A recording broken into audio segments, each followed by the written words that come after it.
салбарын төлөөлөлтөд хийх уулзалтын ажиллагааг нээж Монгол Улсын ерөнхийлөгч ухнагийн хөрөлцөх захим хөгжил инновац харилцаа холбооны салбарын ажилтан албан агчтай уулзлаа.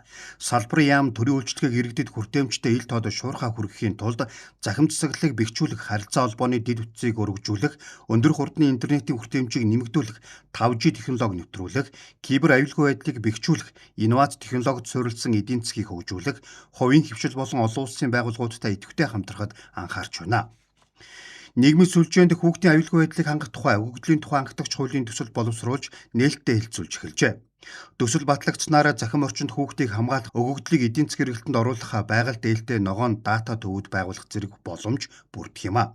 Ерөнхийлөгч хөрөлцөх уулзалтын үеэр харилцаа холбоо, мэдээлэл технологийн салбарын хамтын нэгдсэн холбооны дарга Намсрайн Төмөрхүү, Монголын цахилгаан холбоо хувьцаат компани техник технологийн ашиглалтын газрын техникийн үйлчлэгээний албаны дамжуулах байгууламжийн дасгийн инженер, Монгол Улсын зөвлөх инженер Цэрэнбатын Баазанхүү нарт гавьяат холбоочин цолд хүртээлээ.